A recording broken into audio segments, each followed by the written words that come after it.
Namaste, welcome to another edition of Naviga's podcast. So, audience, if you are there, do let me know if the audio is clear so that I can check or else it looks good. So, and we'll give a few minutes for people to join and do give a thumbs up if the audio is okay because there are some audio issues in a couple of streams. So, let's get that clear first.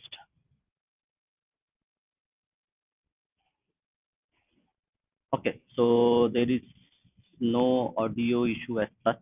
So we'll go ahead with our stream itself. Let me just get the presentation going.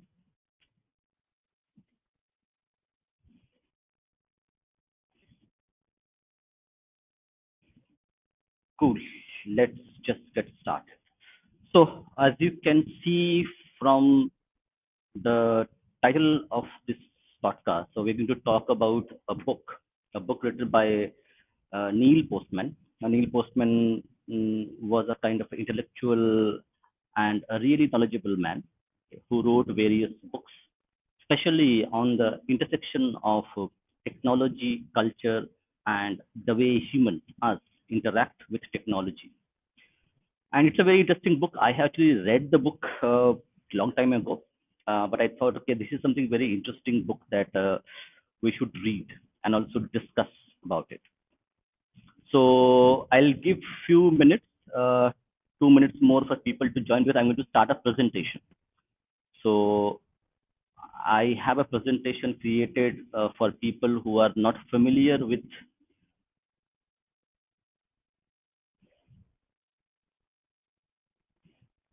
who are not really familiar with the works of Neil Postman and his works and what he stood for, what he wrote, what was his philosophy all about. So do let me know if you guys have heard about his work or his name or read a few of his works. So that will be easy for me to actually interact with all of you guys and give the information that is required. So do let me know on that. And as you can see, I also have a book in front of me. So this book is by Mr. Rajiv Malhotra. So he wrote a book called Artificial Intelligence and the Future of Power. So we also read a few chapters of this book in our previous live stream as well.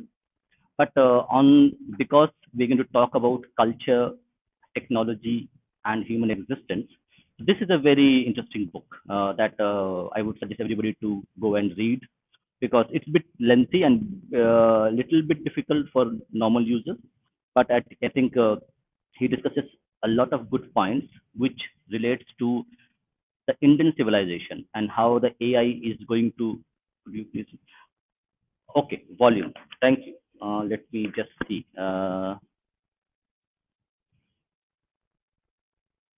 Just okay. I have increased the volume. Do let me know. Okay, and I'll just test the mic. Cool. All looks good. Do let me know if the volume is okay now. Okay. Now I think we should start the presentation. Yeah. Thank you. So we'll start the presentation. So first, we're going to go and introduce the author to our audience. And then we also, I have the PDF of the book that we will go and read. But because it's a book which is actually not read by too many people and may not be known by many people, so I thought it would be a good choice to actually first get it introduced to the audience so that they can better understand it. So I'm going to start the presentation. Do let me know if you can see the text.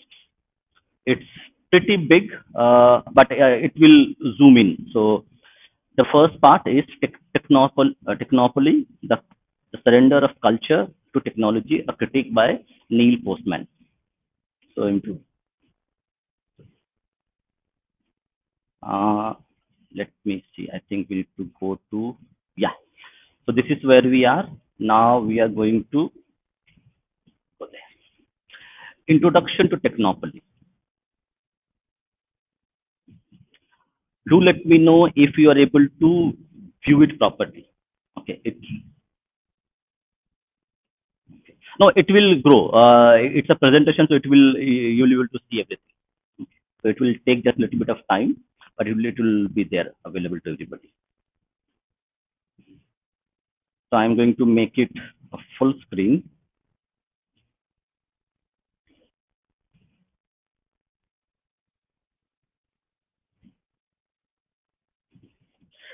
So, overview of Neil Postman's Technopoly. Published in 1992, Technopoly represents Postman's most detailed examination of how technology reshapes culture.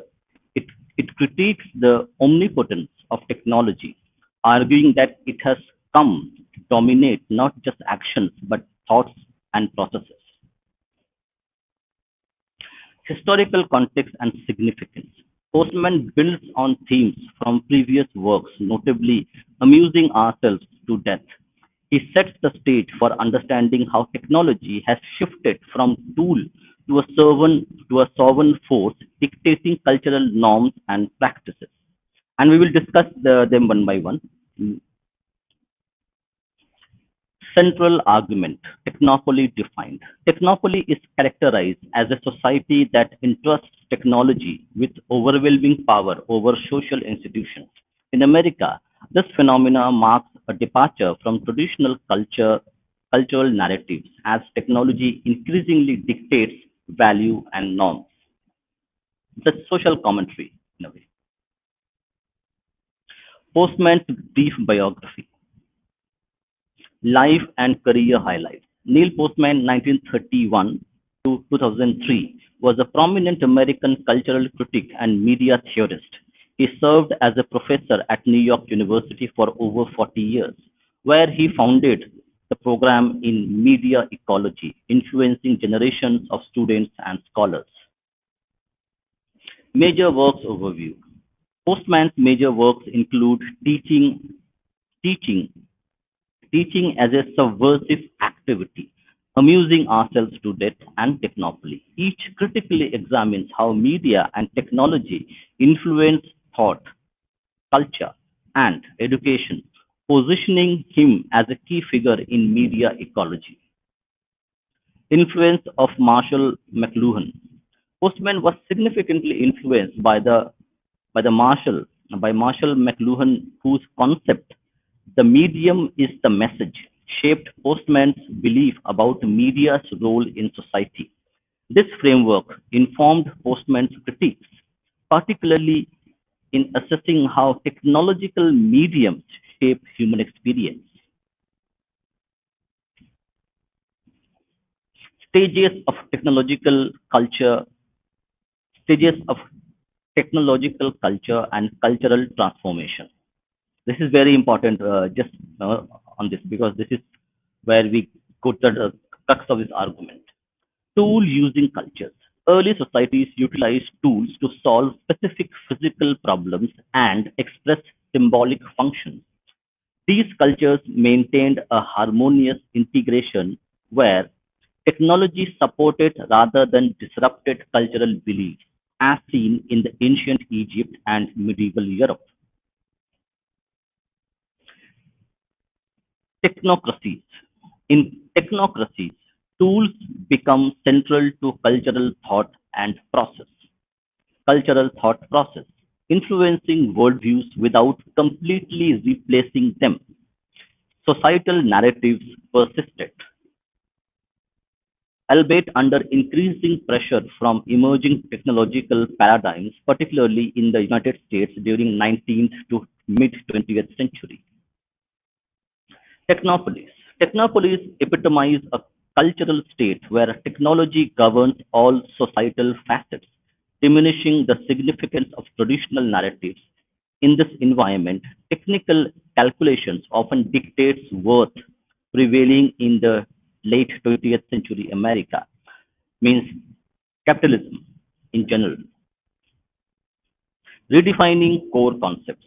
Technopoly redefines crucial societal concepts, including shifting from knowledge, shifting from knowledge to mere information, understand the difference between knowledge and information. These changes affect truth, human identity, education and religious education and religion, with emphasis on technical efficiency over traditional meaning making. Information versus knowledge. Very interesting. This is also this book comes into play. Under technopoly, information abundance often leads to dilution of meaningful understanding. The way we see, we have YouTube, TV, cricket, you have games, you have so many distractions. Distractions, in a way, they want you to view them. Okay. From cinema to TV serials to Netflix to all the other mediums that we have. So we have overload of information in a way, meaningful understanding. The focus shifts towards accumulating data. What do you know this? Do you know this? Have you watched this? Have you seen this program? Have you did this viral reel? That becomes the primary talking point. You don't talk about what you have learned by watching this, what you have learned new by reading a book, by watching a movie, or watching a TV show, or watching a talk show, or watching a podcast. They just want to know, have you know this person? Have you watched this podcast? That becomes the primary objective of the conversation. Leaving knowledge poorly contextualized and less impactful in personal to societal decisions. Truth and human identity. Truth in a technopoly becomes determined by technological frameworks rather than social constructs, challenging human identity.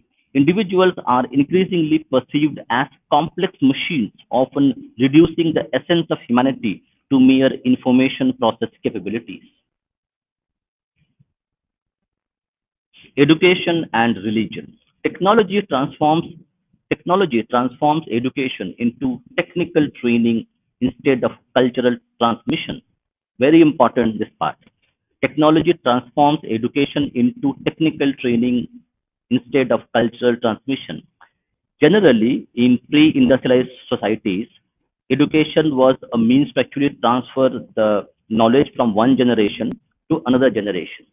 Now, with modern education, it has just become a forum to actually learn one technical skill. So there is a difference between education and what we learn today. Education means holistic education, where you learn about who you are, who your family, your society, your identity, your traditions, and all these are not part of education today. It's just one flag post, one goal to get a good job, to get a better life. Doesn't mean learning who you are, where you live. Cultural transmissions, while religious narratives are supplemented by efficiencies of technology. This shift reflects a broader cultural movement that prioritizes technical ability over spiritual or moral values. Moral values is has become a kind of a victim of our current education system, where we don't teach enough moral values to our students. Specific mechanisms of tech- technopoly. Key mechanisms shaping technopoly includes scientism, where science is viewed as the sole legitimate source of knowledge, and the prioritization of efficiency above all else. These mechanisms steer cultural values and decision-making process. Modern example of technopoly. Current manifestation of technopoly includes social media's impact on interpersonal relationships. How many times we have seen a social media post of a celebrity leads to a divorce or a broken relationships or a broken business relationships? So that's the power of social media. One wrong step on social media could mean end of your career, end of your personal life, end of your married life, end of your family's relationship with you. Impact on interpersonal relationships and prevalence of standardized testing in education, both emphasizing quantification at the expense of qualitative depth.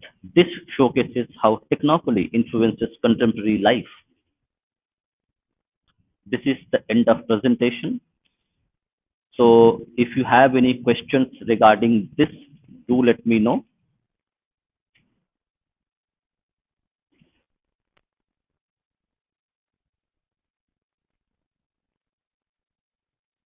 Yes, I will allow. No, no problem. Let me share the, because this is something which needs audience participation. So you can come and invade my space. Happy to allow you. Zoom is not possible because okay. Okay, now I am going to people who want to join. You can join. Okay, and I am going to now read the book itself. But before reading, if people want to discuss this, some aspects in the presentation, you can go ahead and do it.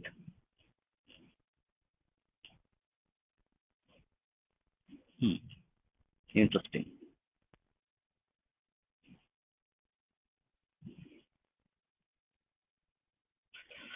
Okay, now, okay, I need to give me a minute break. I need to get my herbal tea in place because I will need to drink a bit of tea to get my voice back. So give me a minute, and till then, I will just give you the front page of the PDF.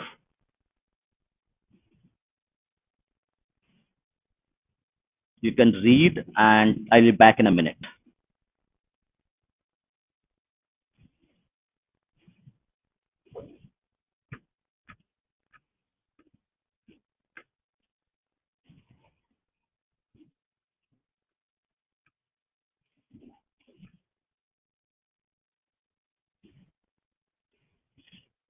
Yes, Abhay.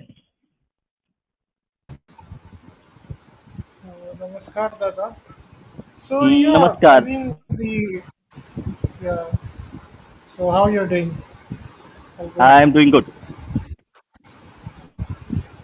So yeah, Your audio is little bit down. Could you just check your connection? as I Abhay, your audio uh, is not okay. I was thinking about it. It's a very interesting topic. Uh,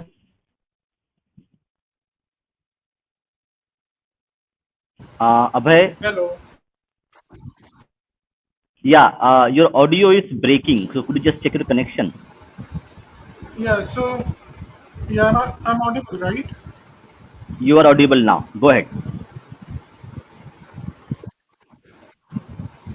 Yeah. So the topic of discussion is very interesting, but I'm not sure how much I agree with the author in the first presentation. If technology Okay. does shape, Let me I mean, let me yeah, go. Let me go to the presentation. or my Let me go to the sorry. presentation, and then we will actually take your point. So that will be easy for audience to actually understand what we are talking about. So if I go to the presentation, okay, no, we need to go to the home. Now we'll go there. Okay, so which point do you disagree? Tell me. Like Yeah. it is saying that technology has taken over culture entirely. I think it's not entirely technology. I think the Western sociology, the Western humanities or liberal arts also has to do a lot with it. And Okay. So okay, hold on. I think you need. I need to do a bit of clarification. See, uh, Professor Neil Postman was a person who actually studied media and interaction of human beings with media. Okay. So his topic, his topic of discussion is only that we humans are a tool. We use tool as a extension of our to get our things done. Correct? So we are a tool using animal, okay, or we are a tool using society. Now, just understand, correct? A mobile phone is a tool, correct? Technically, Yeah, yeah, correct? But yeah. now understand how what you see, what you consume from your mobile phone affects how you think, how you process your thoughts, how your mood changes from good, bad to happy to not so good, how your emotions are regulated by what you consume on your mobile phone, media. So the author is talking about that rather than mobile phone being used as a communication device where you can call somebody to talk to somebody when you need it, now the your human interactions, your human emotions are controlled by this mobile phone. So your tool is now become a regulating mechanism. Now if you watch a very good video, you will feel very happy. You watch a very not so good video, you will feel sad. So your life and your thought process, and based on your emotions, your thought process will actually change. So that is the argument of Neil Postman, that the modern technology, it means television, radio, mobile phones, entertainment media, you have lots of things happening there. So all those things, what you are consuming, now, example, correct? If you want to feel good, what you do generally? I'm asking you a We watch question. What you movies, do? listen to music. You watch a movie. You watch a movie. You Yeah. maybe watch cricket. So You watch a cricket or watch a movie. Okay. Now understand that is the argument of Neil Postman, that your happiness depends upon this technology of watching a movie. Now, what used to happen previously? Previously, what used to happen is that your mood and your emotions were not in the hands of the movies or the cricket match. This was with you, with your family, with your friends. Okay. So normally you will work with a human being. Now the technology has replaced human being as a primary interaction method. That is the argument. Yeah, Abhay. Uh, okay, so my point of view on this argument is like Mm-hmm. even before this technology came into existence, there Mm-hmm. were modes of communication and there were modes of information like books or, for example, poetry, and that would also Mm-hmm. influence the thinking of human beings. I don't think it is something new. Maybe you can say technology has had a multiplier effect. It has done these things very quickly. Another Mm-hmm. point that I have, maybe it's a doubt, that Mm-hmm. is who is putting this content into technology. It's not like technology itself is producing content. There is Mm-hmm. human brain behind all the content being disseminated through technology.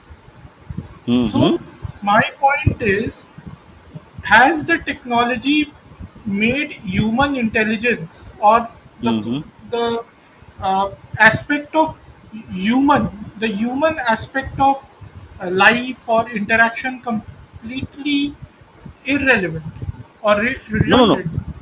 I No, no, no. personally don't think so. It is not irrelevant. But the problem has happened is that we have become too much dependent on inanimate objects, which is non-human interactions, as a primary mode of communication. You pick up a phone and to call up somebody. That person may be living 2 blocks away from your house, but you will not visit that person to meet him uh, physically. Go there, have a chat with him, ask his family, his kids, okay, have a tea with them, okay. Maybe tell them, I need a book to read. Can you give me this book? You will be use your mobile phone to actually call him and talk to him. Even the person lives 2 blocks from your house, correct? Yeah, that is true. and That and is and and wait, and okay. you will feel unnatural that why he didn't call me, why he did come to me. Sometimes it happens, correct, that somebody comes to your house without telling you. You feel bit discomfort, or maybe a bit like unnatural, that he should have called me before he has come. Now if you go to a pre society of pre-industrial Europe and America, people used to go to their people's homes without telling I am coming, and that was a normal behavior. Yeah, this was. I think Correct. this was very common in India also 20 to 30 Yeah, years ago. that That you would that simply is the visit. argument. See, that is the argument of the author, is that fundamentally the way we perceive the world is being slowly being changed. Our thought process is being changed by this technological tools that we are using. Our thought process of welcoming an unknown visitor to our home was, okay, thank God you have come. I was thinking when you will come. That thought process has changed. Why did you come? I need to go to somewhere else. That person becomes a burden for them in so many ways. So Yeah, that is how it is changing. That is the argument.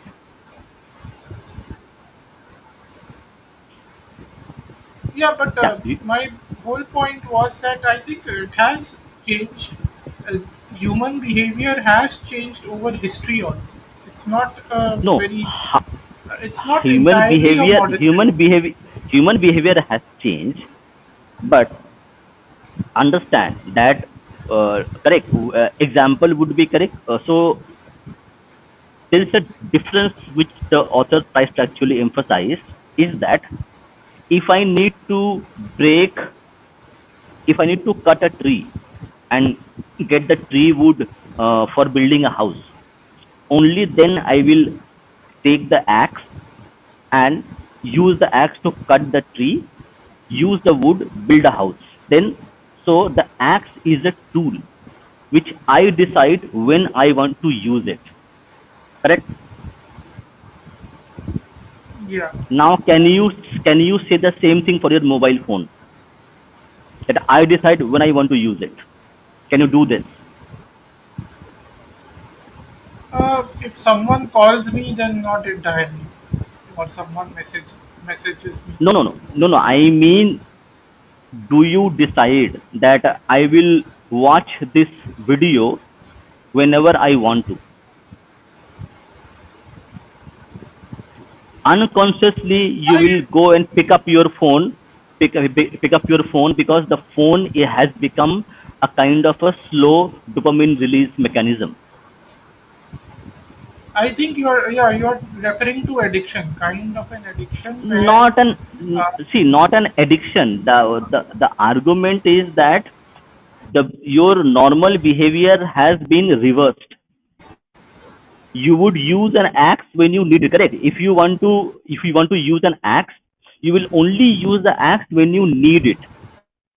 Can you say the same thing for a mobile phone, that I will use the mobile phone only when I need it, when I want to use it? Can you say that thing? Subconsciously you will be feeling, okay, I should be watching this, I should be watching this, this is happening, and you will subconsciously go and pick up your mobile phone. Or what will happen, uh, Abhay, I think there's some noise from your back end, from your end. Hello. hello, is it okay now? Yeah, no, there's a bit of background noise. I think you can rejoin. Okay, I think that would probably solve the problem. Rejoin it. Okay. Oh, I will Okay. rejoin. Yeah, rejoin, because there's some background noise is there. Okay. So now we are going to now read. So now first tell me if you can read the text. It is enough large, but do let me know. Then I will start reading the book itself.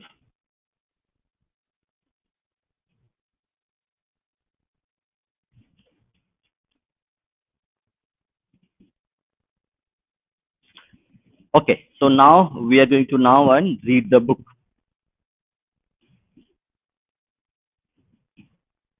Neil Postman, Technopoly. Neil Postman is a critic, communications theorist, and chair of Department of Communication Arts and Science at the New York University. Yeah, Abhay. Is it okay now? No, still there is a background noise from your end.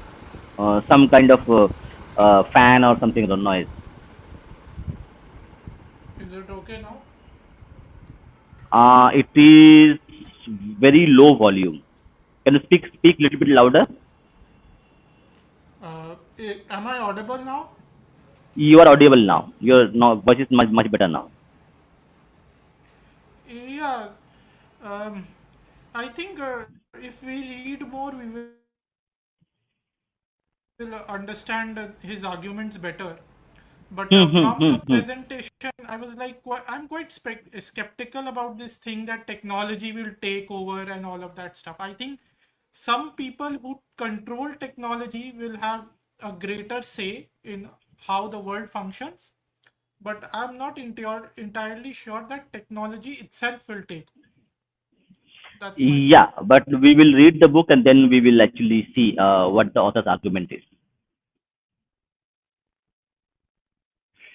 Okay, so now we will read the book, and if people want to join and discuss, you can come. I have shared the link for the podcast, so you can come and discuss. And let's now start reading it.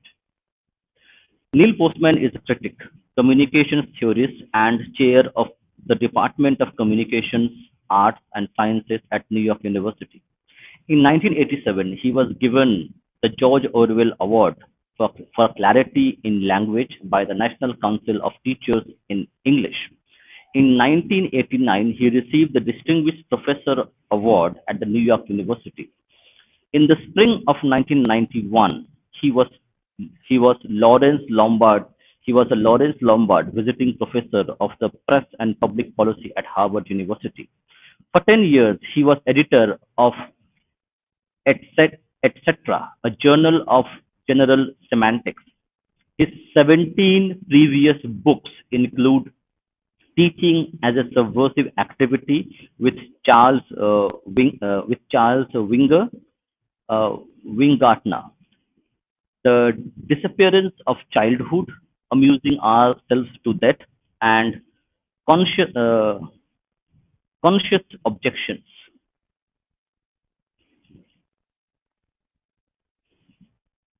These are his books.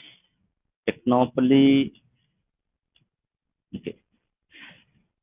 Technopoly, the surrender of culture to technology.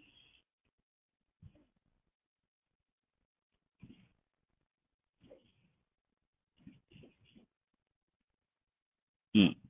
Whether whether or not it draws a new scientific research, technology is a branch of moral philosophy, not science. Paul Goodman, New Reformation. So this is, let me go to the chapters now. I think it would be,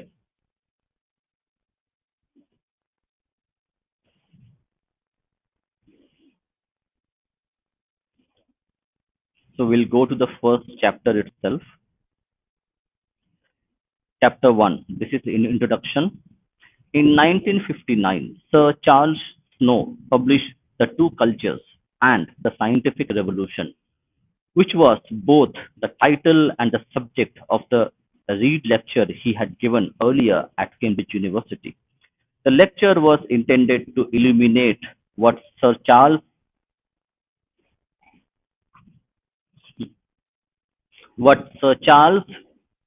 saw as a great problem of our age, the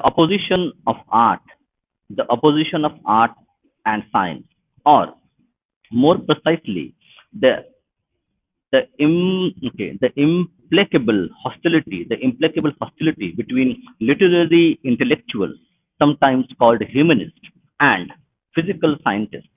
The publication of the book caused a small rumble among academics, let us say a 2.3 on the Richter scale.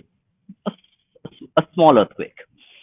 Not least because snow came down so firmly on the side of the scientist, giving humanists ample reason and openings for sharp, funny, and nasty reposits, reports. But the controversy did not last long, and the book quickly faded from the view. For good, for good reason. Sir Charles had posed the wrong question, given the wrong argument, and therefore offered an irrelevant answer. Humanists and scientists have no quarrel, at least none that is of sufficient interest to most people.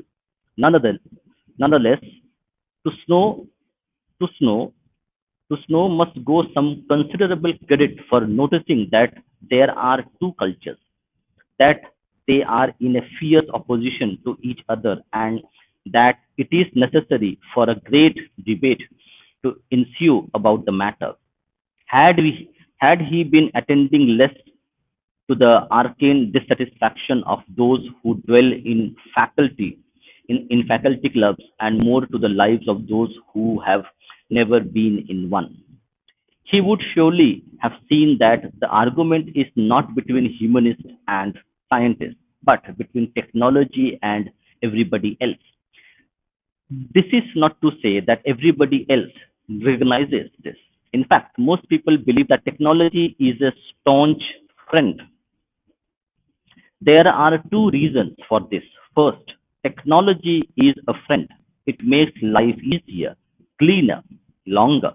Can anyone ask more of a friend? Second, because of its lengthy, intimate, and inevitable relationship with culture. Very important this point. Just note it down. Can anyone ask more of a friend? Second, because of its lengthy, intimate, and inevitable relationship with culture, technology makes us interact with our culture in a different way. Technology does not invite a close examination of its own consequences. It is the kind of friend that asks for trust and obedience, which most people are inclined to give because its gifts are truly bountiful. But of course, there are dark side of this friend. Its gifts are not without a heavy cost. Stated in the most dramatic terms, the accusation can be made that the uncontrolled growth of technology destroys the vital source of our humanity. It creates a culture without a moral foundation. Noted very carefully what Abhay was talking about and what I was talking about. It creates a culture without a moral foundation. It undermines certain mental processes. It undermines certain mental processes and social relations that make human life worth living. Technology, in sum, is both a friend and an enemy. The book attempts to describe when, how, and why technology became a particularly dangerous enemy. The case has been argued many times before by authors of great learning and conviction. In our own time, by Louis Mumford, Jacques Jacques Ellul. Jacques Ellul wrote the very famous and very important book on propaganda, which we will be reading in our coming book reading sessions. Jacques Ellul is a very important person in today's context in terms of the subversive propaganda run on social media. Herbert Reed, Arnold Gehlen, Ivan Illich, to name a few. The argument was interrupted only briefly by Snow's irrelevance and has continued into our own time with a sense of urgency, made even more compelling by America's spectacular display of technological preeminence in the Iraqi war. I do not say here that the war was justified or that the technology was misused, only that the American success may serve as a confirmation of the catastrophic idea that in peace as well as war, technology will be our savior. Technopoly. Now we'll go to chapter 1. Before going to chapter 1, let me check chat.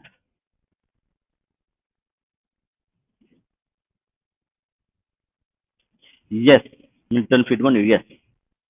This is very, actually, I wanted to read this for a long time, but for some other reason, we could not do it. But I thought, okay, let's do it and read it. Chapter 1, The Judgment of Thomas.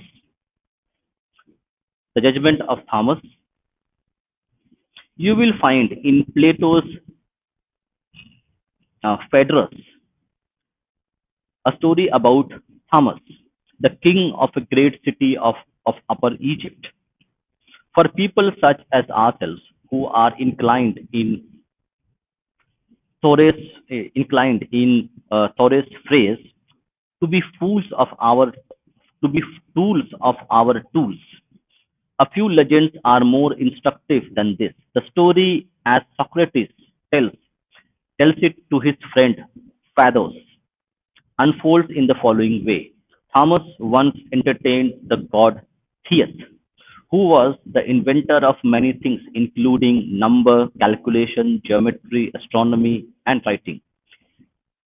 Theos exhibited his inventions to King Thomas, claiming that they should be made widely known and available to Egyptians. Socrates continues. Thomas inquired into the use of each of them, and as Theos went through them, expressed approval or disapproval according as he judged Theos' claims, according as he judged Theos' claim to be well or ill informed. It it would take to go too long to go through all the Thomas is reported to have said for and against each of Theos' inventions. But when it comes to writing, Theos declared, here is an accomplishment, my lord the king, which will improve both the wisdom and the memory of Egyptians. I have discovered a sure recipe for memory and wisdom. To this, Thomas replied, Theus, my paragon of inventors, the discoverer of an art is not the discoverer of an art is not the best judge of the good or harm which will accrue to those who practice it. So it is in this you who who are the father of writing have out of fondness of your offspring attribute to it quite the opposite of its real function. Very important, our irrational attachment or emotions to what we own, and that happens with parents and offsprings. Parents would even justify the worst thing offspring does because the parent thinks they are their own, so they will even justify the worst kind of things somebody would do, a son or a daughter. Those who acquire it will cease to those who acquire it will cease to exercise their memory and become forgetful. How many people today remember five phone numbers of your family members, including me? I may remember only two or three numbers, my mother's, father's, and my number. Except these three, I will not remember any phone number. But go back 10 years ago, or 12 years ago, 15 years ago, you will remember or write it down numbers. You will remember at least 10 phone numbers that you would call. So that's how your interaction, what you do, your perception, your behavior changes with tools. They will rely on writing to bring things to their remembrance by external signs instead of by their own internal resources. What you have discovered is a recipe for recollection, not for memory. And as as for wisdom, your pupils will have the reputation for it without the reality. They will receive a quantity of information without proper instruction and, in consequence, be a thought very knowledgeable when they are, for the most part, quite ignorant. And because they are filled with the conceit of wisdom instead of real wisdom, they will be a burden to the society. And that what has happened. If you see what has happened in Jadavpur University, if you see what has happened in JNU, where they are students, and as per the social norms and standards, they are educated people. But see what they have done. That is the difference between wisdom and just knowing information. And they have become a burden to society, to their families, to the institutions and everywhere where they have been. I begin my book with this legend because in Thomas response in Thomas response there are several sound principles from which we may begin to learn how to think with wise uh, circumspection about a technological society. In fact, there is even one error.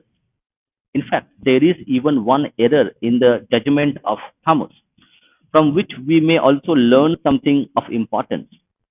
The error is not in his claim that writing will damage memory and create false wisdom. It is demonstrable that writing has had such an effect. Thomas' error is in his believing that writing will be a burden to society and not, and nothing but a burden. For all his wisdom, he fails to imagine what writing's benefit might be, which, as we know, have been considerable. We may learn from this that it is a mistake to suppose that any technological innovation has one-sided effect. Every technology is both a burden and a blessing, not either or, but this and that. Nothing can Nothing could be more obvious, of course, especially to those who have given more than 2 minutes of thought to the matter. Nonetheless, we are currently surrounded by throngs of zealous theories, one-eyed prophets who see only. Let me read it again. We are currently surrounded by the throngs of zealous theories, one-eyed prophets who see only what new technologies can do and are incapable of imagining what they will undo. We might call such people technophiles. They gaze on technology as a lover does to his technophile. So we have called sound files who like sound devices, so technophiles, who love technology. They gaze on technology as a lover does on his beloved, seeing it as without blemish and entertaining no apprehensions for the future. They are therefore dangerous and are to be approached cautiously. On the other hand, some one-eyed prophets such as I. So author considers himself a technophobe. So there are two terms we will learn today. Technophiles who love technology, and there's one more term called technophobes. Technophobes who fear technology. I have heard a few stories where there was a government officer, and he learned that keeping mobile phones with you may give you illness in long term. So he would give the mobile phone to his assistant, and he will carry the mobile phone. And whenever the phone rings, the assistant will give the phone to him to talk to. Again, he will give back the phone to his assistant. So now these people are called technophobes because they have very uneasy relationship with the technology tools that are available to him, and he always sees those tools of technology from a very perspective of they will only cause harm to me. They have no good effects on his life or our lives.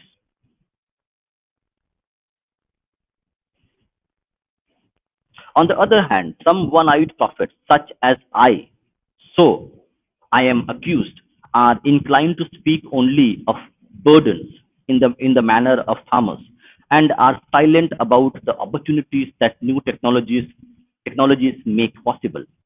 The technophiles must speak for themselves, and and do so all over the place. My defense is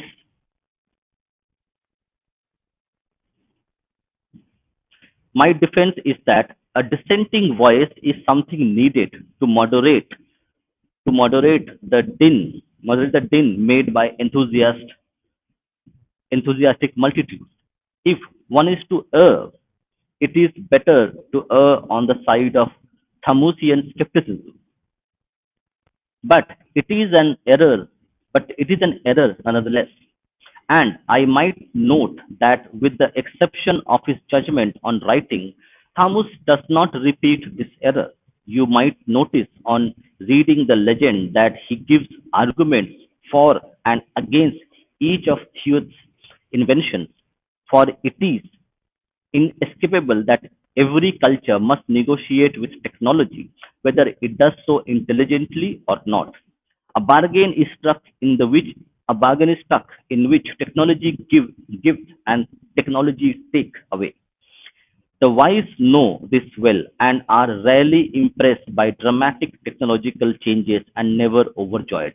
Here, for example, is Freud on the matter from his doleful doleful civilization and its discontents.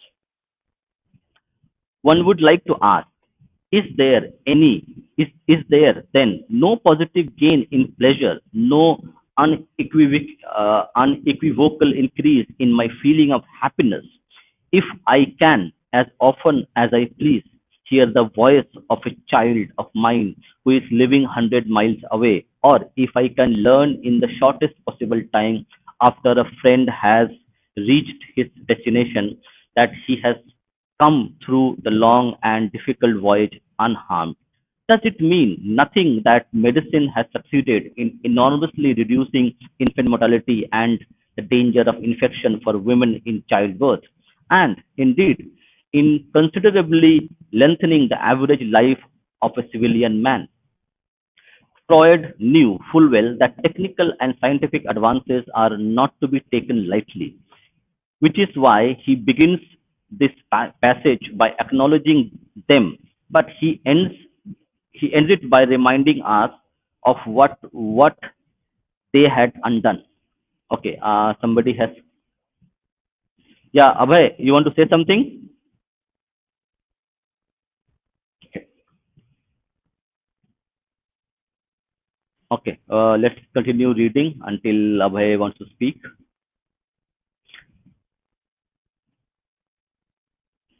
If there had been no railway to conquer distances, my child would never have left his native town, and I should need no telephone to hear his voice. Okay, now this is very important part. Listen to me very carefully. Here we have learned all the good things which is done by the technology itself. Now there is a counter argument to it. Wrong or right, that you will decide. But let's hear the argument or the first argument. If there had been no railway to conquer distances, my child would never have left his native town, and I should need no telephone to hear his voice. If traveling across the ocean by ship had not been introduced, my friend would not have embarked on his sea voyage, and I should not need to cable to relieve my anxiety about him. What is the use of reducing infantile mortality when it is precisely that reduction which imposes the greatest restraint on us in the begetting of children? Interesting argument. So that, taken all round, we nevertheless okay we nevertheless rear no more children than in the days before the reign of hygiene, while at the same time we have created difficult conditions for our sexual life marriage. And finally, what good what good to us is a and finally what good to us is a long life if it is difficult and barren of joys, and if it's so full of misery that we can only welcome death as a deliverer. In tabulating the cost of technological progress, Freud takes a rather depressing line, that of a man who agrees with Theo, uh, Thoreau's remark that our inventions are but improved means to an unimproved. Okay, interesting. Our inventions are but improved means to an unimproved end. Technophile would surely answer Freud by saying that life has always been barren of choice and full of misery, but the telephone, ocean liners, and especially the reign of hygiene have not only lengthened life but made it a more agreeable proposition. That is certainly an argument I would make, thus proving I am no one eyed technophobe. But it is not necessary at this point to pursue it. I have brought Freud into the conversation only to show that a wise man, even one of such a wise man, even one of such a woeful countenance, must begin his critique of technology by acknowledging its success. Had King Thomas been as wise as reputed, he would not have forgotten to include his judgment of prophecy about the powers that writing would enlarge. There is a calculus of technological change that requires a measure of even-handedness. So much of Thomas' error of omission, there is another omission worthy of note, but it is no error. Thomas simply takes for granted and therefore does not feel it necessary to say that writing is not a neutral technology whose good or harm depends on the uses made of it. He knows that the uses made of any technology are largely determined by the structure of the technology itself. That is, that its functions follow from its form. That is why Thomas is concerned not with what people will write, he is concerned that people will write. It is absurd to imagine Thomas advising, in the manner of today's standard brand technophiles, that if only writing would be used for the production of certain kinds of text and not others, let's say, let us say for dramatic literature, but not for history or philosophy, its disruption could be minimized. He would regard such counsel as extreme naivete. He would allow, I imagine, that a technology may be barred entry to a culture, but we may learn from Thomas the following. Once a technology is admitted, it plays out its hand. It does what it is designed to do. Our task is to understand what that design is. That is to say, what we admit when we admit a new technology to the culture, we must do so with our eyes wide open. All of this we may infer from Thomas' silence, but we may learn even more from what he does say than from what he doesn't. He points out, for example, that writing will change what is meant by the words memory and wisdom. He fears that memory will be confused with what is disdainfully called recollections. Recollections are correct of vague memory. Okay, you might remember half the data, and your mind will fill with more data and create a kind of a semi-true story. And he worries that wisdom will become indistinguishable from mere knowledge. This judgment we must take to heart, for it is a certainty that radical technologies create a new definition of old terms, and that this process takes place with without our without our being fully conscious of it. Thus, it is insidious and dangerous, quite different from the process whereby technologies introduce new terms to the languages. In our own time, we have consciously added to our language thousands of new words and phrases having to do with new technologies. VCR, binary digit, software, front wheel drive, window of opportunity, Walkman, etc. We are not taken by the surprise at this. New things require new words, but new things also modify old words that have deep rooted meanings. The telegraph and the penny press change what we once meant by information. Television changes what we once meant by the terms political debate, news, and public opinion. The computer changes information the computer changes information once again. Writing changed what we once meant by truth and law. Printing changed them again, and now television and the computer change them once more. Such changes occur quickly, surely, and in a sense silently. Lexicographers Lexicographers hold no plebiscites on the matter. No manuals are written to explain what is happening, and the schools are oblivious to it. The old words still look the same, are still used in the same kinds of sentences, but they do not have the same meaning. In some cases, they have opposite meaning. And this is what Thomas wishes to teach us, that technology imperiously, commandeers our most important terminology. It redefines freedom, truth, intelligence, fact, wisdom, memory, history, all the words we live by, and it does not pause to tell us, and we do not pause to ask.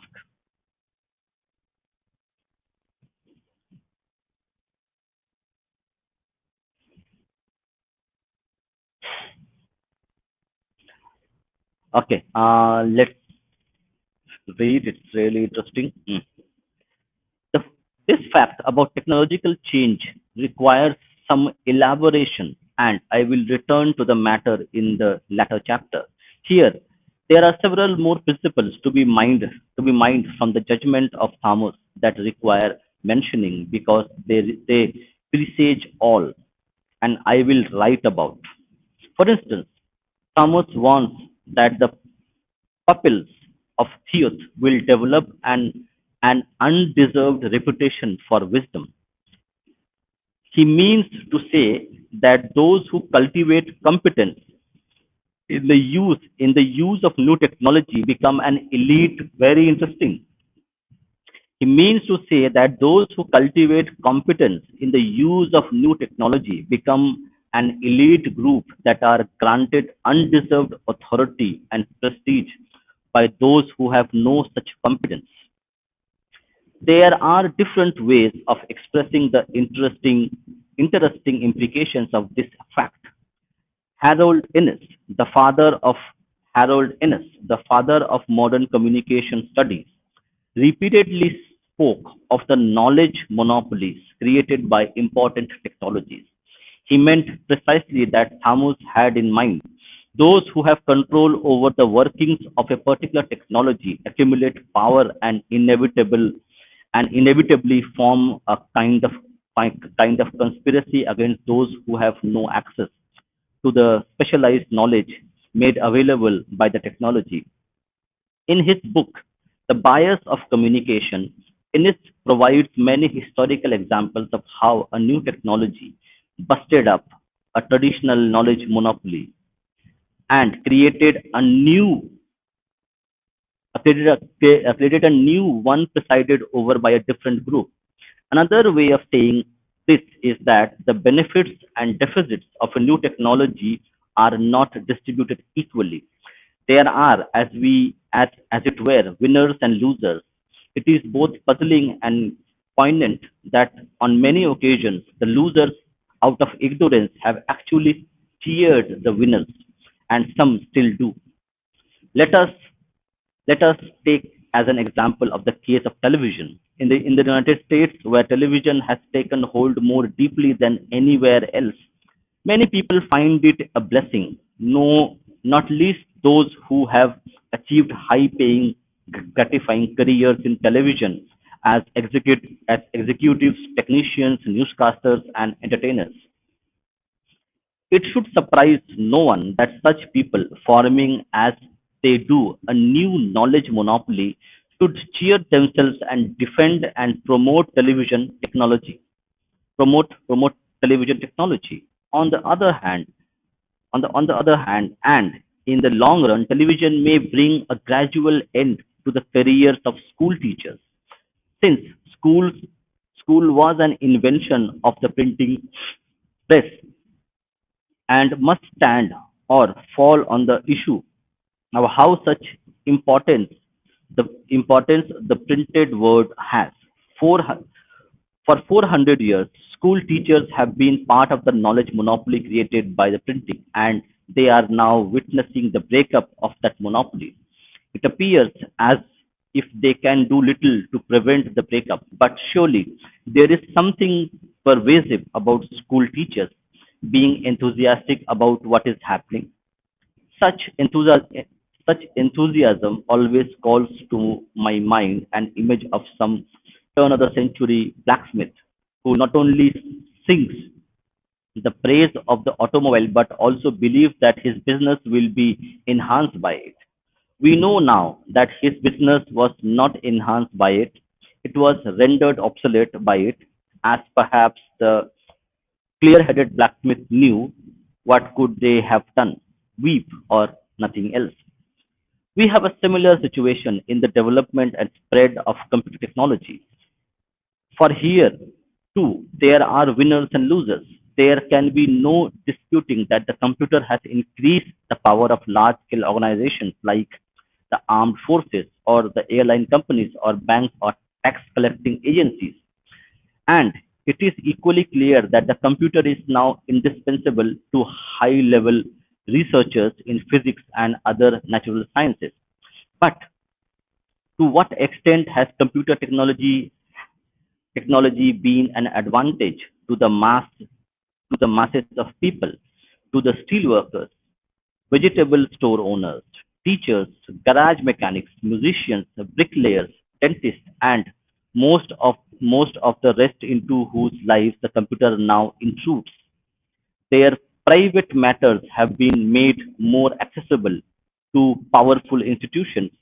They are more easily tracked and controlled, are subjected to more examinations, are increasingly mystified by the decisions made about them. This is very important. They are more easily tracked, controlled, are subject to more examinations, are increasingly mystified by the decisions made about them.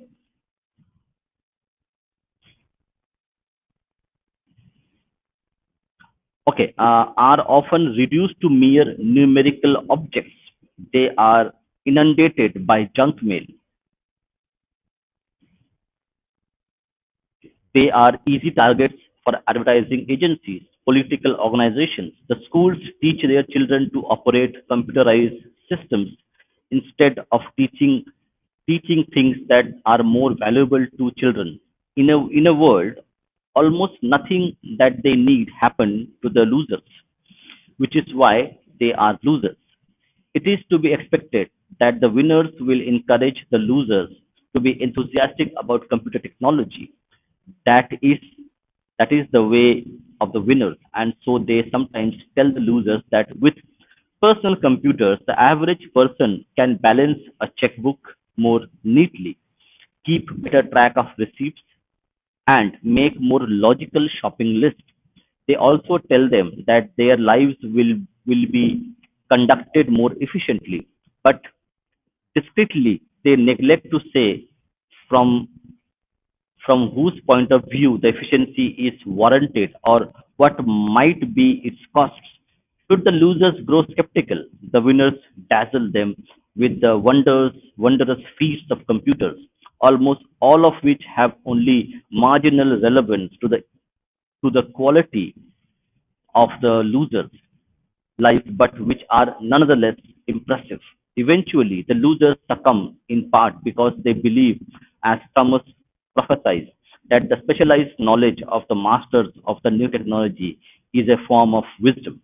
The masters come to believe this as well as Thomas also prophesies. The result is that certain questions do not arise. For example, to whom will the technology give greater power and freedom? and whose power and freedom will it be reduced will be reduced by it. I have perhaps made all this sound like a well planned conspiracy, as if the winners know all too well what is being won and what lost. But this is not quite how it happens.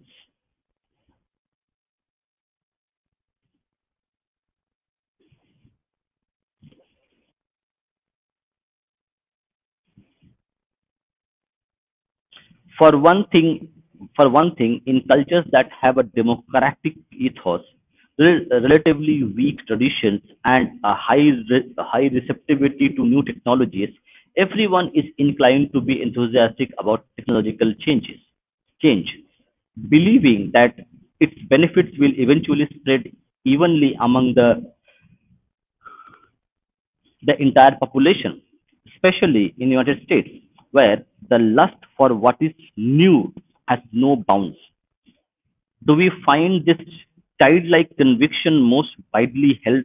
Indeed, in America, social change of any kind is rarely seen as resulting in winners and losers, a condition that stems in part from Americans' much documented optimism. As let me just check one thing. Optimism. As for change brought on by technology, this native optimism is exploited by entrepreneurs who work hard to infuse the population with a unity of improbable hope, for they know that it is economically unwise to reveal the price to be paid for technological change. One might say, then, that if there is a conspiracy of any kind, it is that of a culture conspiring against itself. In addition to this, and more important, it is not always clear, at least in the early stages of the technology's intrusion into a culture, who will gain most by it and who will lose most.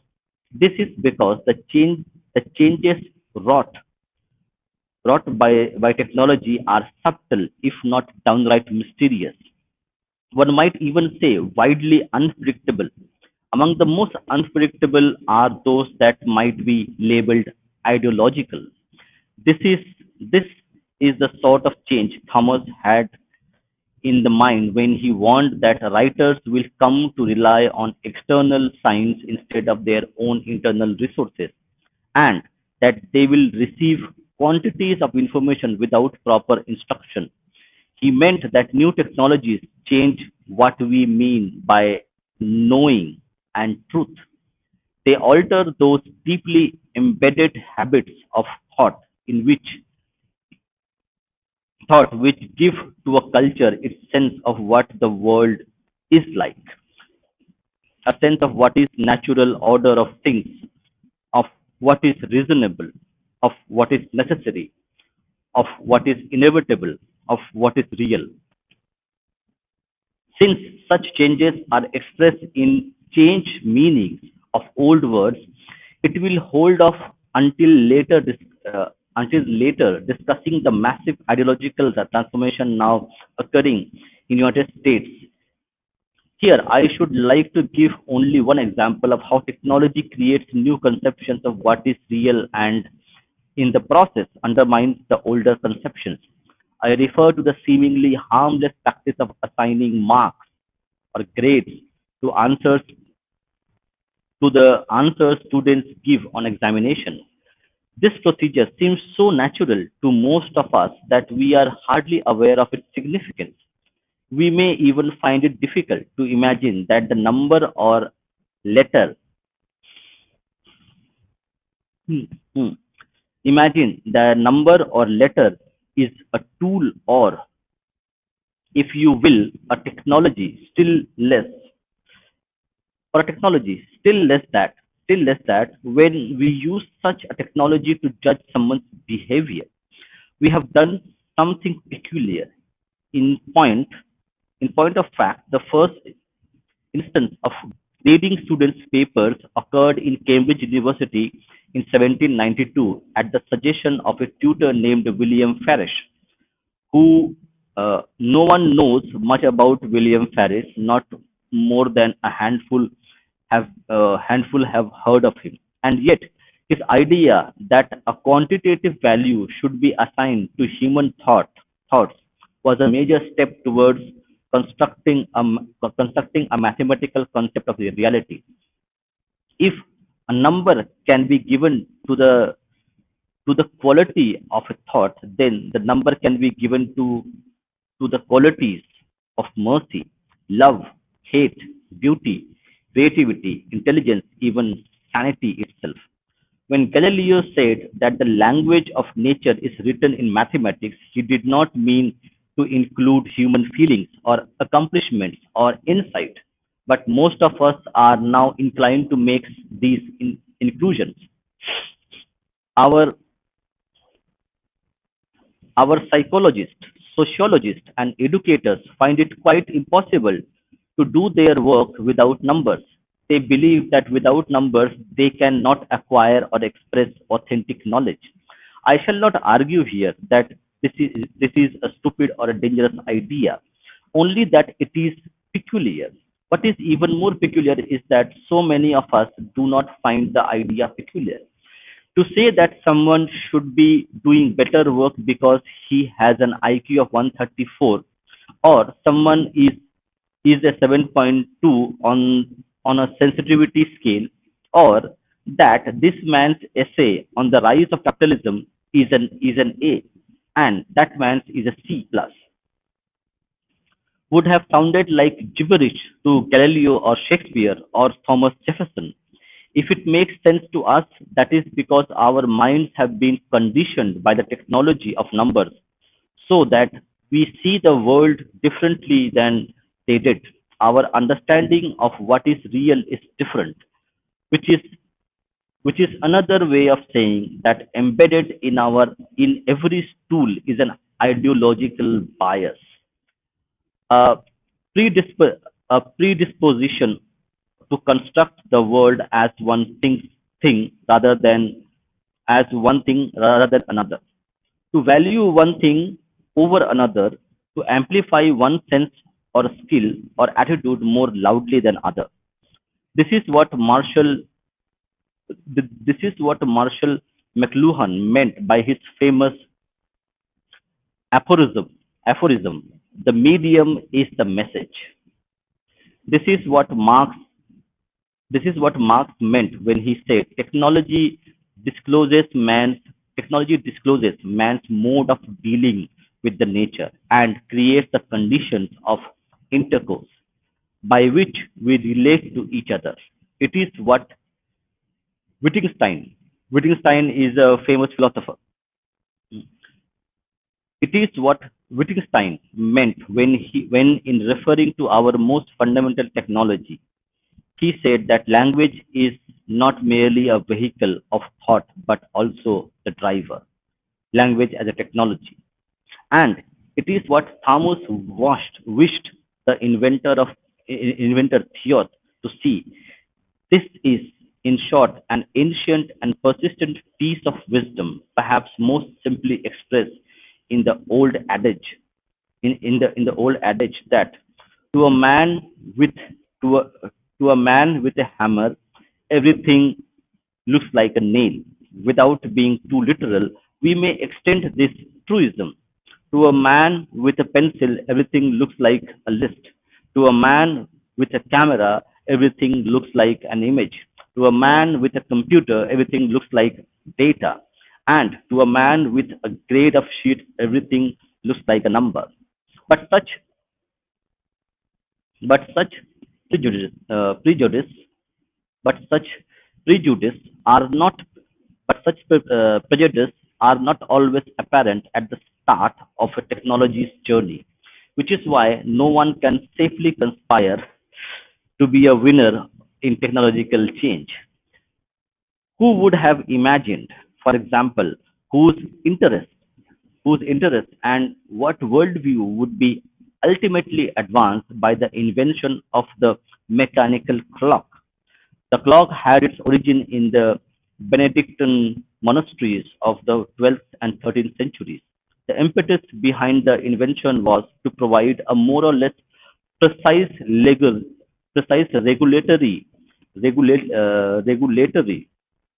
the routines of the monasteries, which required, among other things, 7 periods of devotion during the course of the day.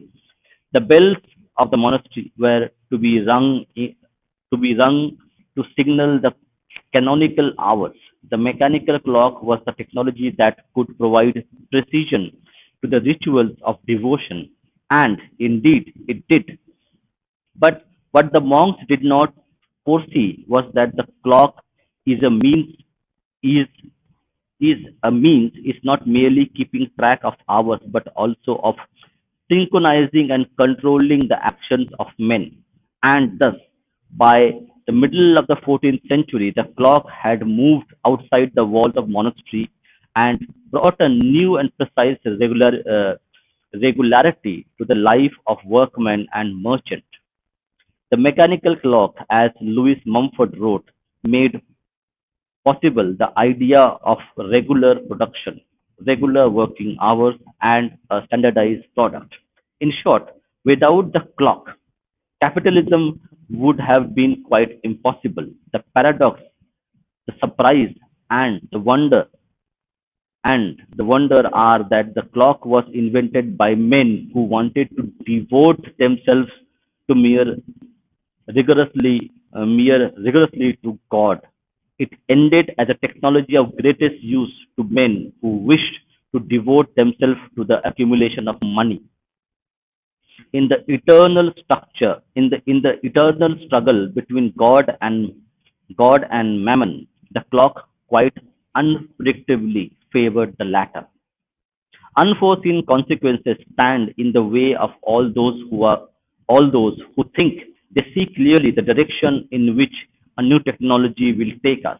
Not even those who invent a technology can be assumed to be reliable prophets, as Thomas warned. Gutenberg, for example, was by all accounts a devout Catholic who would have been horrified to hear that accursed heretic accursed heretic Luther described printing as God's highest act of grace, whereby the business whereby the business of the gospel is driven forward. Luther understood, as Gutenberg did not, that the mass-produced book, by placing the word of the God on every kitchen table, makes each Christian his own theologian. One might even say his own priest, or better, from Luther's point of view, his own pope. In the struggle between unity and diversity of religious belief, the press favored the latter, and we can assume that this possibility never occurred to Gutenberg. Thomas understood well the limitations of inventors in grasping the social and psychological, that is, ideological that, that is ideological bias of their own invention. We can imagine him addressing Gutenberg in the following way: Gutenberg, my paragon of inventors, the discoverer of an art is not the best judge of the good or harm which will accrue to those who practice it. So it is in this you, you who are the father of printing, have have out have out of fondness for your offspring come to believe it will advance the cause of Holy Roman See, whereas in fact it will sow discord among believers, it will damage the authenticity of your beloved church and destroy its monopoly. We can imagine that Thomas would also have pointed out to Gutenberg, as he did to Theoth, that the new invention would create a vast population of readers who will receive a quantity of information without proper instruction, who will be filled with the conceit of wisdom instead of real wisdom, that reading in other words will compete with older forms of learning. This is yet another principle of technological change we may infer from the judgment of Thomas. New technologies compete with old ones for time, for attention, for money, for prestige. but mostly for dominance of their worldview. Understand this line very carefully. New technologies compete with old ones for time, for attention, for money, for prestige, but mostly for dominance of their worldview. This competition is implicit once we acknowledge that a medium contains an ideological bias, and it is a fierce competition as only ideological competitions can be. It is not merely a matter of tool against tool. The alphabet attacking the alphabet attacking ideographic writing, the printing press attacking the illuminated manuscript, the photograph attacking the art of painting, television attacking the printed word. When media makes war against each other, it is a case of worldview in collusion. In the United States, we can see such collusions everywhere in politics, in religion, in commerce, but we see them most clearly in the schools, where two great technologies confront each other in uncompromising aspects for the control of the student's mind. On the one hand, there is the worldview of the printed word with its emphasis on logic, sequence, history, exposition, objectivity, detachment, and discipline. On the other, there is the world of television with its emphasis on imagery, narrative, presentness, simu- uh, similarity, intimacy, immediate gratification, very important. Similarity, intimacy, immediate gratification, and quick emotional response. Children come to school having been deeply conditioned by the biases of television. There, they encounter the world of printed word. A sort of psychic battle takes place, and there are many casualties. There are many casualties. Children who can't learn to read or won't. Children who cannot organize their thought into logical structure, even in a simple paragraph. Children who cannot attend to lectures or oral explanations for more than a few minutes at a time. They are failures. They are failures, but not because they are stupid. They are failures because there is a media war going on and they are on the wrong side, at least for the moment. Who knows what schools will be like 25 years from now or 50? In time, the type of students who is currently a failure may be considered a success. The type who is now successful may be regarded as a handicapped learner, slow to respond, far too detached, lacking in emotions, inadequate in creating mental pictures of reality.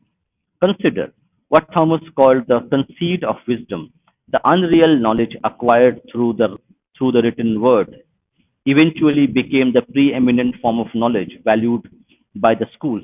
There is no reason to suppose that such a form of knowledge must always remain so highly valued.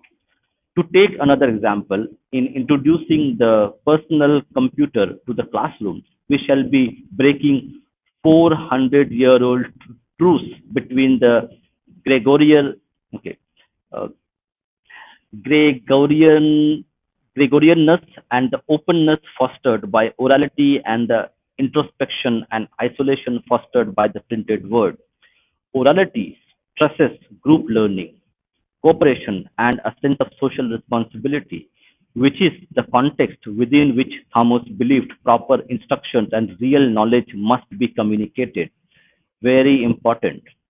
Orality stresses group learning, cooperation, and a sense of social responsibility, which is the context within which Thomas believed proper instructions and real knowledge must be communicated, not in isolation. Print stresses individualized learning, competition, and personal autonomy. Over 4 centuries, teachers, while emphasizing print, have allowed orality its place in the classroom and have therefore achieved a kind of ideological peace, ideological peace between these two forms of learning, so that what is valuable what is valuable in each can be maximized. Important. Listen to this.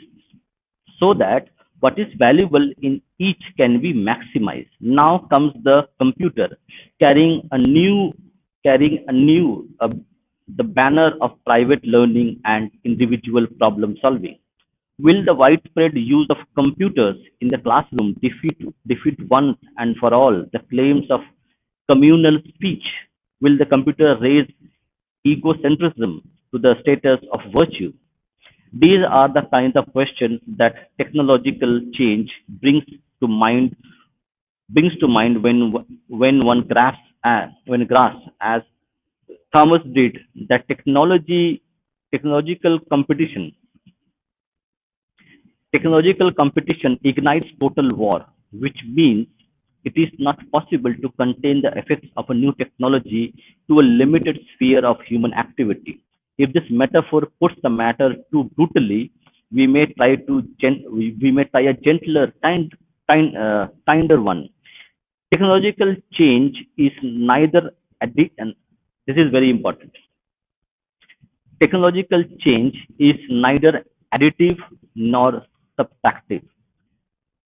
It is ecological. I mean, ecological in the same sense as the word is used by environmental scientists. One significant change generates total change. If you remove the caterpillar from a given habitat, you are not left with the same environment minus caterpillars. You have a new environment and you have reconstituted the conditions of survival. The same is true if you add caterpillars to an environment that has had none. This is how ecology of media works as well. A new technology does not add or subtract something. It changes everything.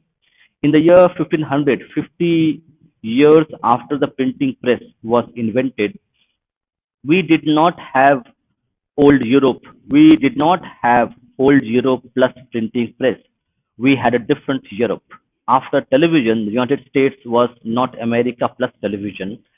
Television gave a new coloration to every political campaign, to every home, to every school, to every church, to every industry, and that is why competition among media is so fierce. Surrounding every technology are institutions whose organizations, not to mention their reasons for being, reflects the worldview promoted by the technology. Therefore, when an old technology is assaulted by new one, institutions are threatened. When institutions are threatened, a culture finds itself in crisis. This is a serious business, which is why we learn nothing when educators ask, will students learn mathematics better by computers than by textbooks? Or when businessmen ask, through which medium can we sell more products? Or when preachers ask, can we reach more people through television than through radio? Or when politicians ask, how effective are messages sent through different media? Such questions have an immediate practical value to those who ask them, but they are diversionary. They direct our attention away from the serious social, intellectual, and institutional crises crisis that new media fosters. Perhaps an analogy here will help to underline the point. In speaking of the meaning, in the speaking of the meaning of a poem, T.S. Eliot remarked that chief chief use of the overt content is the chief use of overt content is poetry. Content of poetry is to satisfy one habit of the reader to keep his mind diverted and quiet, while the poems does not work upon him much as the imaginary burglar is always provided with a bit of nice meat for the house dog. In other words, in asking their practical questions, educators, entrepreneurs, preachers, and politicians are like house dog munching peacefully on the meat while the house is looted. Perhaps, hmm,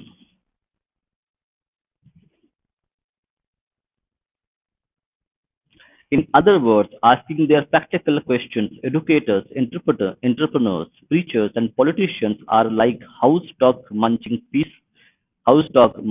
peacefully on the meat while the house is looted. Perhaps some of them know this.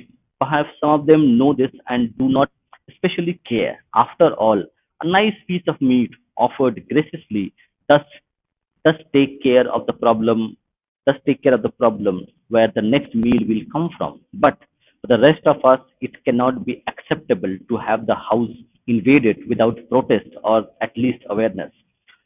What we need to consider about computer has nothing to do with its efficiency as a teaching tool. We need to know in what ways it is altering our conception of learning and how, in conjunction with television, it undermines the old idea of school. Who cares how many boxes of cereal can be sold via television? We need to know if television changes our conception of reality.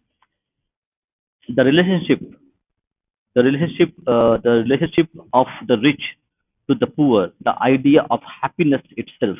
A preacher who confines himself to considering how a medium can increase his audience will miss the significant question. In what sense do new media alter what is meant by religion, by church, even by God? And if the politician cannot think beyond the next election, then we must wonder about what new media do to the idea of political organizations and to concept of citizenship. To help us do this, we have the judgment of Thomas, who, in the way of legends, teaches us what Harold Innes, in his way, tried to. New technology alter the structure of our interests, the things we think about.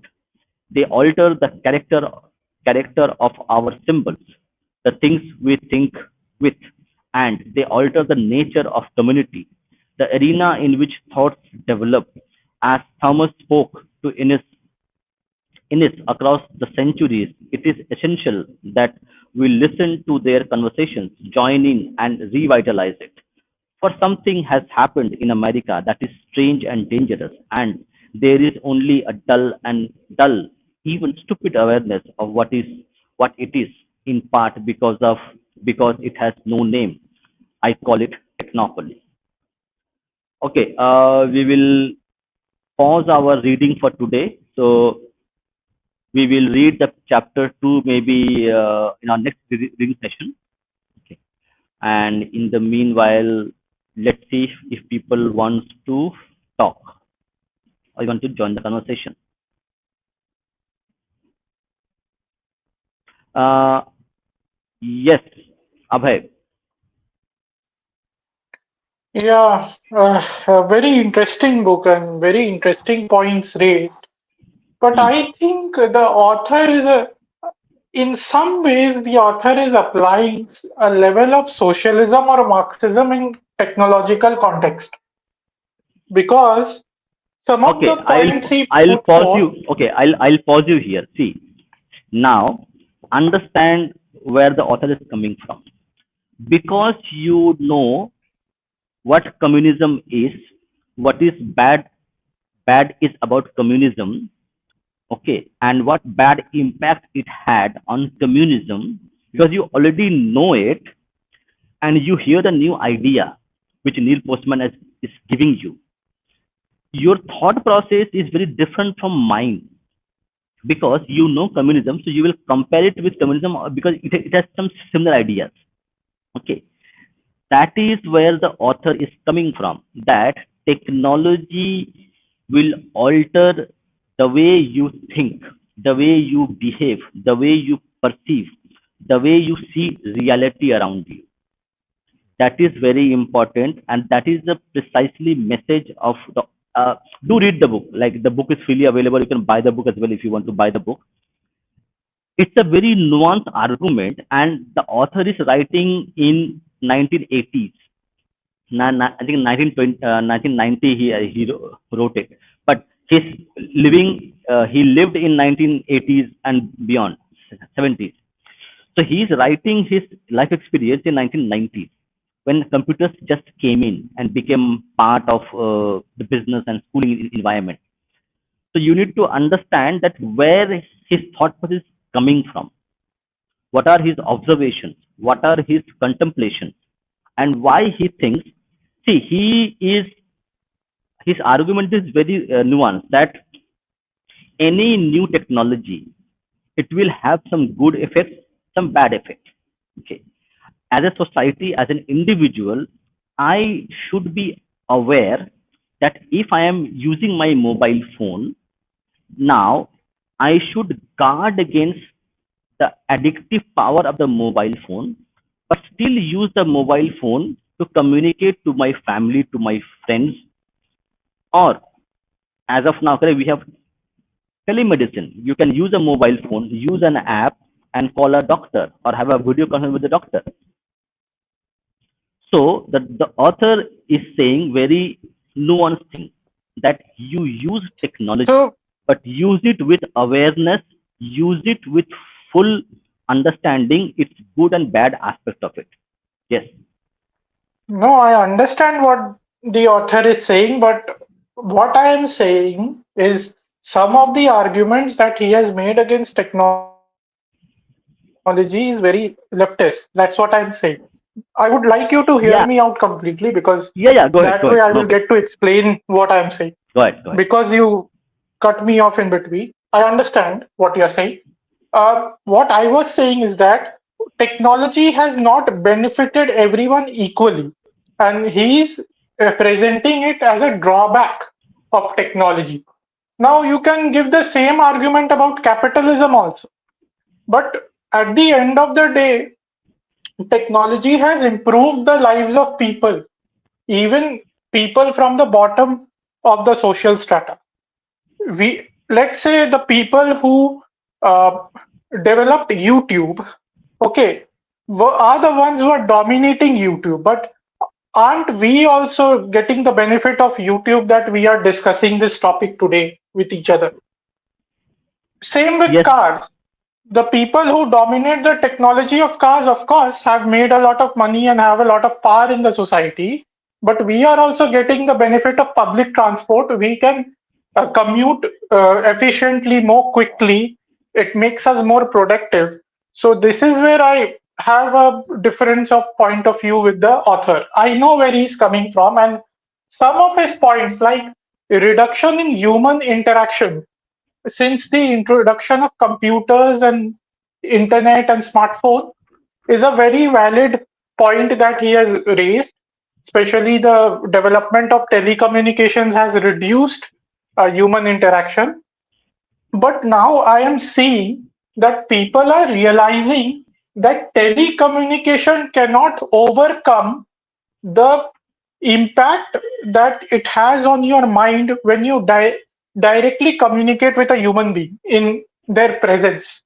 Like I have felt it. I used to work in office in person with people, and then I started working from home. I could clearly make out a difference that when you work with people in their presence, it's very different kind of interaction. It is more complete in that sense, while when compared to working from home through laptops or communicating through laptops. I agree with it, but I think people are realizing it and people are getting into practices like meditation, self contemplation. I think the author also talked about the lack of self contemplation because a lot of information is available from outside sources. If I'm not Yes. wrong, I think the author Yes. talked Yes. about it. Yes. Yes. But Yes. if you see Rajiv Malhotra as he wrote in his AI book, what can our dharmic framework offer to technology? I think this is where we can come in and say Mm-hmm. that don't Mm-hmm. remove the human aspect of, uh, human aspect of development. While everything has been technology and mechanical way of development, the human has aspect has to be taken into account, where you develop your level of consciousness, your level to introspect, to think about something, maybe take some breaks from technology. You have things like digital detox and all those things. I think the human beings are realizing the need to just keep yourself away from technology a bit. So Hmm. I think the author has overestimated in my view, maybe I'm wrong and it's okay. In my view, is overestimating the fact that technology will destroy or has a more of a negative impact on human lives. I Okay. think it's Yeah. a difference of opinion, more or less. Yeah. I Yeah. don't No. think No. he's No. wrong No. entirely. No. It's fine. So let me tell you because I have read the full book. Okay. So what the author's argument over the whole book is, okay, that as an individual, as a society, okay, these are two like parameters. Okay. Now, as an individual, I want to increase my sales to grow my business, and for that, computers will be a very good useful tool to me. Okay. Now, what it will do to me as an individual, how it will change me, okay, and how my act will change the society, okay, that is something we are not aware of.